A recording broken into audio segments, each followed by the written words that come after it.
نحمده ونصلي على رسوله الكريم أما بعد فأعوذ بالله من الشيطان الرجيم بسم الله الرحمن الرحيم اهدنا الصراط المستقيم صراط الذين أنعمت عليهم غير المغضوب عليهم ولا الضالين صدق الله العظيم۔ کل ایک افسوسناک واقعہ پیش آیا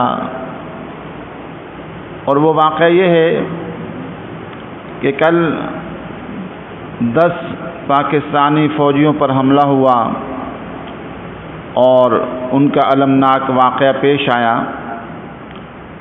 تو اس حوالے سے میں چند ضروری باتیں اپنے فوج کے جرنیلوں اور بڑے افسران سے عرض کرنا چاہتا ہوں۔ بات یہ ہے کہ قرآن مجید میں ہمیں ایک دعا کا حکم ہے بار بار، اور وہ دعا ہے اہدنا الصراط المستقیم، کہ انسان صراط مستقیم کو مانگے۔ زندگی کے سفر میں ہزاروں لاکھوں شعبے ہیں اور انسان بعض اوقات صراط مستقیم سے ہٹ جاتا ہے اور پھر تباہیاں اس کا مقدر بنتی ہیں۔ خاندانوں میں جھگڑے ہوتے ہیں، وہاں صراط مستقیم سے ہٹ جاتا ہے۔ میاں بیوی کا جھگڑا ہوتا ہے، وہاں صراط مستقیم سے ہٹ جاتا ہے۔ باپ بیٹے کے مسائل ہوتے ہیں، وہاں صراط مستقیم سے ہٹ جاتا ہے تو تباہیاں مقدر ہوتی ہیں۔ میں ایک عرصے سے یہ بات عرض کر رہا ہوں۔ ہماری حیثیت ایسی ہے جیسے کہ ایک حکیم بعض اوقات مرض بڑھ جائے تو وہ کڑوی دوا تجویز کرتا ہے، لیکن ناعاقبت اندیش انسان کہتے ہیں ہم کڑوی دوا کیسے استعمال کریں، یہ ہمارے ساتھ تو زیادتی ہو رہی ہے۔ ہم یہ بات ایک عرصے سے عرض کر رہے ہیں کہ پاکستان کے مسائل کا حل امریکہ کی ساتھ دوستی یا غیروں کو خوش کرنے میں نہیں ہے۔ ہمارے لیے کامیابی کا راز قرآن و سنت کے نفاذ میں ہے اور اللہ تبارک و تعالیٰ کو راضی کرنے میں ہے۔ لیکن افسوس و دکھ سے کہنا پڑتا ہے کہ پاکستان بننے سے لے کر اب تک جو بھی فیصلے کیے گئے وہ قرآن و سنت کی روشنی میں نہیں کیے گئے۔ چند افراد بیٹھ کر، حکمران بیٹھ کر، چند جرنیل بیٹھ کر اوپر فیصلے کر لیتے ہیں اور نیچے والے قربانیاں نیچے والوں کو دینی پڑتی ہیں۔ مشرقی پاکستان کا واقعہ ہمارے پاس سامنے ہے کہ اس میں بھی تو یہی کہا جاتا رہا کہ ہمارے فوجی قربانیاں دے رہے ہیں، اور قربانیاں دی بھی گئیں، لیکن نتائج کیا ہمارے حق میں نکلے یا ہمارے خلاف نکلے؟ اور پھر وہی کچھ اس کے بعد بھی جب امریکہ افغانستان کی طرف آیا تو ہمارے ناعاقبت اندیش حکمرانوں اور جرنیلوں نے بعد میں جو فیصلے کیے وہ قرآن و سنت کی روشنی میں نہیں تھے کہ ہم نے امریکہ کا اتحادی بننا ہے۔ ایک واضح بات ہے کہ جب ہم کافروں کے اتحادی بنیں گے اور کافروں کی خاطر قربانیاں دیں گے اور وہی سوچ اور فکر اپنائیں گے تو اس میں اللہ تبارک و تعالیٰ کی مدد تو نہیں آئے گی۔ ہم نے یہی کی افسوس اور دکھ کا مقام یہ ہے کہ جنرل پرویز مشرف نے جو فیصلے کیے تھے، الحمدللہ لال مسجد سے میں نے اس دن سے مخالفت کی، پہلے جمعے سے مخالفت کی، اگرچہ ہمیں اس کے لیے بہت بڑا خمیازہ بھگتنا پڑا۔ ہم پر ظلم و ستم کے انبار توڑے گئے، مقدمات بنائے گئے۔ لال مسجد سے ہم نے یہ فتویٰ دیا تھا کہ یہ جنگ جو لڑی جا رہی ہے یہ جنگ ہماری نہیں ہے، یہ قرآن و سنت کی روشنی میں نہیں ہے، اور اس کے بعد بھی مقدمات بنے۔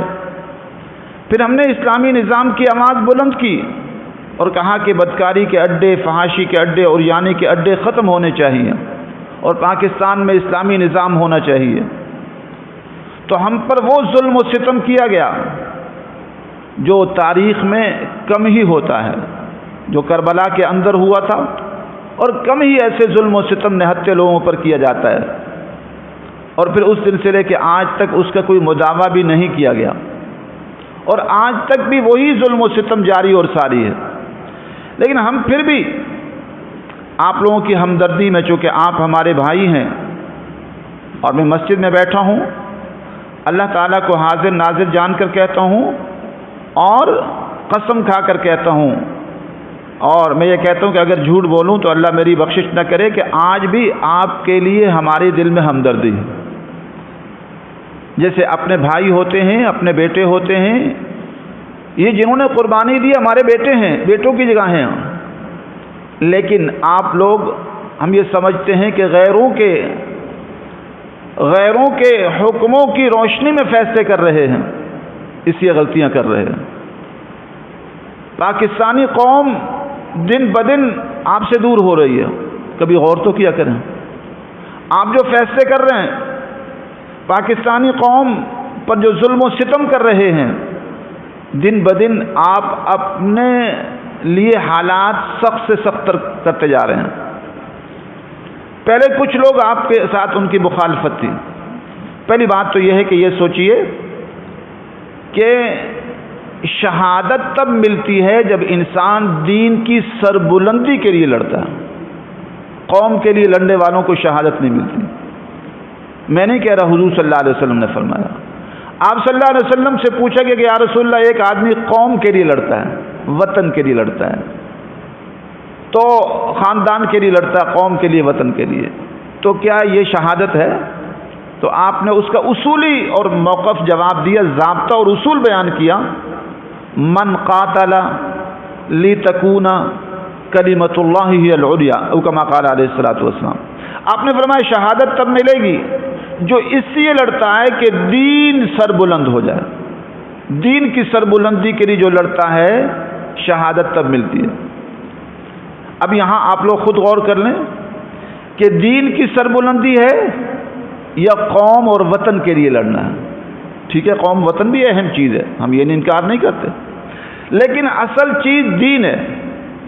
اگر قوم و وطن ہے تو پھر قوم و وطن ہمارا اپنا ہے، افغانستان کا اپنا ہے، بنگلہ دیش کا اپنا ہے، ہر ایک، ہم تو قوم و وطن میں تقسیم ہو گئے۔ ہم تو پوری دنیا کے مسلمان، المؤمنون، مسلمان سارے کے سارے ایک جان کی مانند ہیں، ایک جسم کے مانند ہیں، لیکن ہم نے قوم و وطن میں اپنے کو تقسیم کر دیا۔ اس لیے آج دن بدن میں دیکھ رہا ہوں کہ پاکستانی قوم بھی، اب یہ جو واقعہ ہوا اس پر پہلے مذمت آتی تھی، اب مذمت بھی خاص جو ہمارے سیاسی رہنما ان کی طرف سے نہیں آئی، دوریاں بڑھتی جا رہی ہیں۔ تو اس کے لیے ضرورت ہے کہ آپ حضرات سوچیں کہ کس طرف جا رہے ہیں۔ پہلے کچھ لوگ مخالف تھے، اب پوری پختون قوم میں، جو پختون قوم ہے، کیونکہ وہاں مظالم ہوئے اور جو آپریشن ہوئے وہ قرآن و سنت کی روشنی میں نہیں ہوئے، کیونکہ اپنوں کا تو آپریشن ہے ہی نہیں۔ جو لال مسجد کا آپریشن ہوا، پھر اس کے بعد سوات آپریشن، پھر فلاں آپریشن، آپریشن۔ اسلام میں تو جہاد ہے، آپریشن تو ہے ہی نہیں۔ اسلام میں تو جہاد ہے کہ آپ جہاد کر رہے تھے، جہاد کا نام بھی نہیں دیتے، اس لیے کہ آپ سمجھتے ہیں کہ جہاد تو ہے نہیں، اس لیے اس کو آپریشن کے نام سے موسوم کیا گیا، اور اس کے بعد نتائج سخت سے سخت تر ہوتے چلے جا رہے ہیں۔ اگر پہلے پختون قوم میں کوئی 2-3% لوگ مخالف تھے، تو آج 80-90% لوگ مخالف ہو گئے ہیں۔ بلوچوں میں بھی یہی حال ہے۔ پھر جو اب اور معاملات بن رہے ہیں، پیپل پارٹی وہ بھی مخالف ہو رہی ہے، مسلم لیگ وہ بھی مخالف ہو رہی ہے، مہاجر وہ بھی مخالف ہو رہے ہیں، MKM وہ بھی مخالف ہو رہے ہیں، اور جمعیت علماء اسلام، جماعت اسلامی وہ بھی مخالف ہو رہی ہیں، مذہبی جماعتیں وہ بھی مخالف ہو رہی ہیں، کہ ظلم و ستم اپنوں پر بڑھتا جا رہا ہے۔ اسی لیے آپ دیکھیں کہ یہ جو فوجی آتے ہیں ان کے جنازے ہوتے ہیں تو ان کے جنازے بتاتے ہیں. ایک شہید کا جنازہ ہوتا ہے تو اس کا جنازہ تو اس پر تو جو ہے اتنا بڑا مجمع ہوتا ہے کہ انسان سوچ بھی نہیں سکتا. لیکن چونکہ قوم اس کو سمجھتی ہے اور قوم اس بارے میں پریشان ہے، آپ لوگ تو کہتے ہیں، لیکن علماء کرام سے آپ گن پوائنٹ پر پوچھیں گے تو شاید بیچارے کہہ دیں گے کہ شہید ہیں. آپ کہیں گے زبردستی کو بتاؤ نہیں تو تمہیں اٹھا کے لے جائیں گے. فتوے یوں نہیں لیے جاتے. آپ دارالعلوم کراچی سے پوچھیں، دارالعلوم بنوری ٹاؤن سے پوچھیں، جامعہ فاروقیہ سے پوچھیں اور جامعہ فریدیہ سے پوچھیں، گن پوائنٹ پر نہیں کہ آپ سمجھتے ہیں کہ یہ جو قربانی دی جا رہی ہے یہ قرآن و سنت کی روشنی میں ہے اور یہ شہادت ہے، تو وہ آپ کو بتائیں گے کہ نہیں ہے. ہاں علماء کے جو بیانیے ہوتے ہیں وہ تو بیچارے آپ گن پوائنٹ پر لیتے ہیں تو بیچارے بیانیے جاری کر دیتے ہیں.